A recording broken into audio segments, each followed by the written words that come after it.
સૌપ્રથમ નવું એકાઉન્ટ બનાવવા માટે નવું એકાઉન્ટ પર ક્લિક કરો. તેથી તમે રજિસ્ટર વાળા પેજ પર આવી જશો. તમારું ચિત્ર અપલોડ કરવા માટે કેમેરાના ચિહ્ન પર ક્લિક કરો, જેથી તમને આ મુજબ મેનુ જોવા મળશે. જો તમે તમારા મોબાઈલની લાઇબ્રેરીમાંથી ચિત્ર પસંદ કરવા માંગતા હોય તો તમે લાઇબ્રેરીમાંથી લોડ કરો પર ક્લિક કરો અને તમને ગમતું ચિત્ર પસંદ કરો. જો તમે નવું ચિત્ર પાડવા માંગતા હોય તો કેમેરાનો ઉપયોગ કરો પર ક્લિક કરો, જેથી તમારો કેમેરો ખુલી જશે અને તમે તેમાંથી ચિત્ર પાડી શકશો.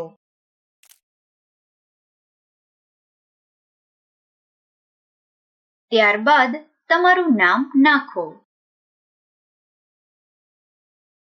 ત્યારબાદ જો તમે પુરુષ હોય તો પુરુષ અને સ્ત્રી હોય તો સ્ત્રી પર ક્લિક કરો.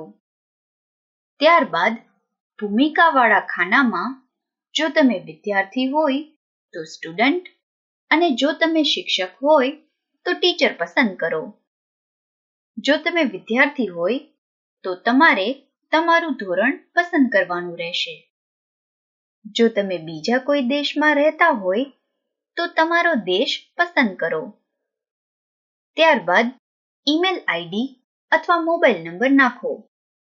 આ ઈમેલ આઈડી અથવા મોબાઈલ નંબરમાં ઓટીપી આવશે, જેથી સાચું નાખવું, જેથી તમે આગળ આ એપનો ઉપયોગ કરી શકો. ત્યારબાદ તમારો પાસવર્ડ નાખો. જો તમે ખાનગી નીતિ કે નિયમો જોવા માંગતા હોય તો તેના પર ક્લિક કરીને જોઈ શકો છો. ત્યારબાદ સબમિટ બટન પર ક્લિક કરો, જેથી તમે ઓટીપી વાળા પેજ પર આવશો. તમે નાખેલા ઈમેલ આઈડી અથવા મોબાઈલ નંબર પર ઓટીપી આવ્યો હશે.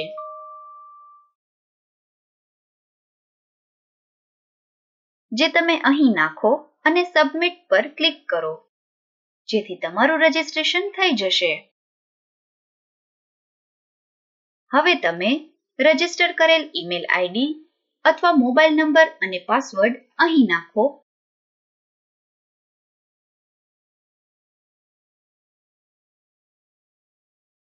અને લોગિન પર ક્લિક કરો. ઈમેલ આઈડી અથવા મોબાઈલ નંબર નાખો. આ ઈમેલ આઈડી અથવા મોબાઈલ નંબરમાં ઓટીપી આવશે. ત્યારબાદ તમારો પાસવર્ડ નાખો. ત્યારબાદ સબમિટ બટન પર ક્લિક કરો, જેથી તમે ઓટીપી વાળા પેજ પર આવશો. તમે નાખેલા ઈમેલ આઈડી અથવા મોબાઈલ નંબર પર ઓટીપી આવ્યો હશે, જે તમે અહીં નાખો અને સબમિટ પર ક્લિક કરો, જેથી તમારું રજિસ્ટ્રેશન થઈ જશે. હવે તમે રજિસ્ટર કરેલ ઈમેલ આઈડી અથવા મોબાઈલ નંબર અને પાસવર્ડ અહીં નાખો અને લોગિન પર ક્લિક કરો.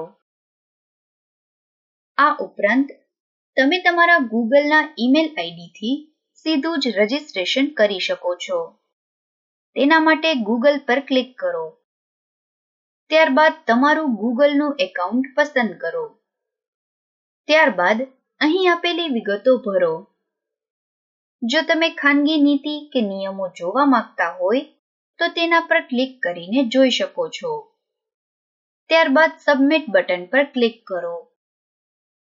જો તમે વિદ્યાર્થી હશો તો તમને તમારા ધોરણના બધા વિષયો જોવા મળશે, જેમાંથી તમે આગળ આ મુજબ જોઈ શકશો.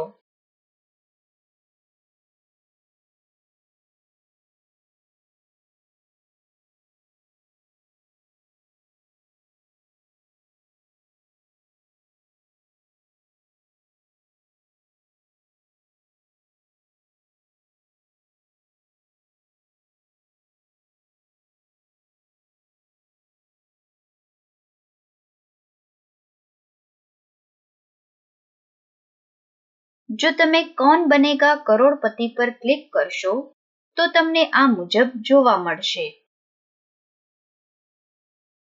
અહીં રમત શરૂ કરો પર ક્લિક કરો.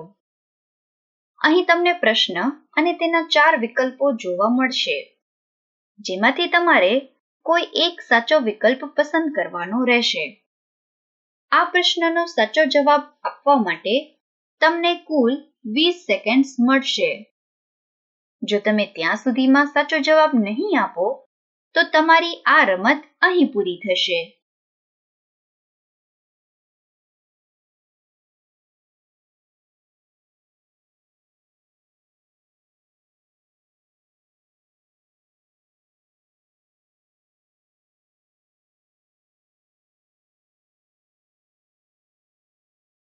જો તમને પ્રશ્નનો જવાબ ન આવડતો હોય તો તમે અહીં આપેલી લાઇફલાઇનનો ઉપયોગ કરી શકો છો, જેમાં 2 લાઇફલાઇન છે, એક 50-50 અને બીજી પ્રશ્ન બદલવાની લાઇફલાઇન. તમે આ લાઇફલાઇન સંપૂર્ણ રમત દરમિયાન એક વખત જ ઉપયોગ કરી શકો છો. જો તમે 50-50 લાઇફલાઇનનો ઉપયોગ કરશો તો તમારા 4 વિકલ્પોમાંથી 2 ખોટા વિકલ્પો નીકળી જશે અને તમારે બાકી વધેલા 2 વિકલ્પોમાંથી એક સાચો વિકલ્પ પસંદ કરવાનો રહેશે. જો તમે પ્રશ્ન બદલવાની લાઇફલાઇનનો ઉપયોગ કરશો તો તમારો પ્રશ્ન બદલાઈ જશે.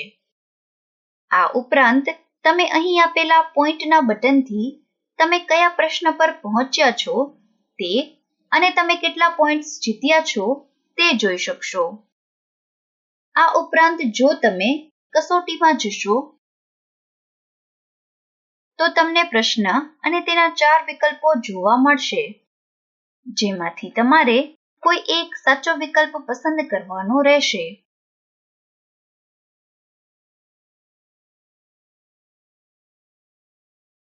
અને અંતમાં તમને આ મુજબનું રિઝલ્ટ જોવા મળશે.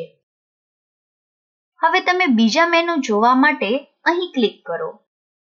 હવે તમે પ્રોફાઇલ પર ક્લિક કરશો તો તમને આ મુજબ જોવા મળશે. અહીં તમને તમારી બધી વિગતો જોવા મળશે. જો તમે ઈમેલ આઈડી થી લોગિન કર્યું હશે તો તમે મોબાઈલ અહીં નાખી શકો છો અને ચકાસો પર ક્લિક કરો, જેથી તમારા મોબાઈલ નંબર પર ઓટીપી આવશે.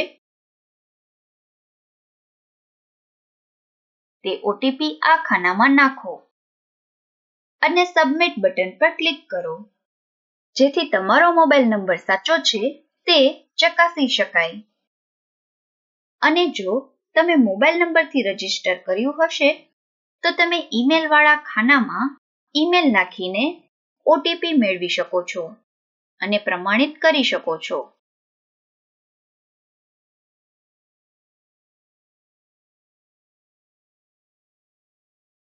હવે તમે આ મોબાઈલ નંબર અથવા ઈમેલથી લોગિન કરી શકો છો. ત્યારબાદ મેનુમાંથી રિપોર્ટ્સ પસંદ કરો, જેથી તમે અહેવાલવાળા પેજમાં આવી જશો. જો તમે વપરાશવાળા ખાના પર ક્લિક કરશો તો તમને આ પ્રમાણે ટેબલ જોવા મળશે, જેમાં તમને ધોરણ પ્રમાણે વિષયનો વપરાશ જોવા મળશે. હવે જો તમે વિગતો પર ક્લિક કરશો તો તમને તમારો પ્રકરણ પ્રમાણે કરેલો વપરાશ જોવા મળશે. આ ઉપરાંત જો તમે કસોટી પર ક્લિક કરશો તો તમને આ મુજબનો ગ્રાફ જોવા મળશે, જેમાં તમને ધોરણ પ્રમાણે વિષયમાં આપેલી કસોટીને ટકાવારી જોવા મળશે. જો તમે કોઈ પણ વિષયના સ્તંભ પર ક્લિક કરશો તમને તે વિષયના બધા પ્રકરણની ટકાવારી પ્રમાણે પરિણામ જોવા મળશે. આ ઉપરાંત જો તમે શેર પર ક્લિક કરશો તો તમને આ મુજબ જોવા મળશે. તમે આ એપને વોટ્સએપ કે ફેસબુક દ્વારા તમારા મિત્રો સાથે આ મુજબ શેર કરી શકો છો.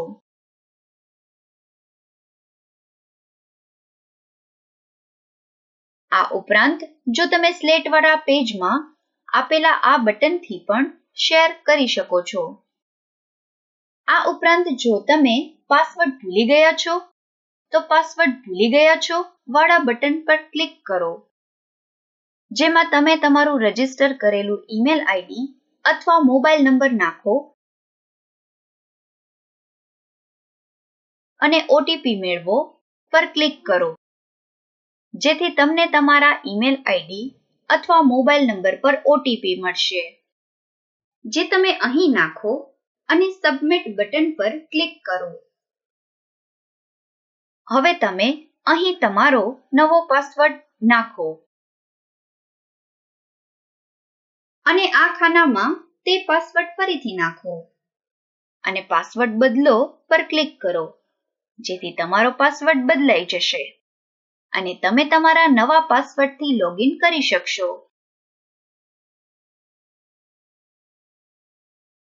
આ ઉપરાંત જો તમે આ વિડીયો ફરીથી જોવા માંગતા હોય તો એપ કેવી રીતે ઉપયોગ કરવી પર ક્લિક કરો, જેથી તમે આ વિડીયો ફરીથી જોઈ શકશો.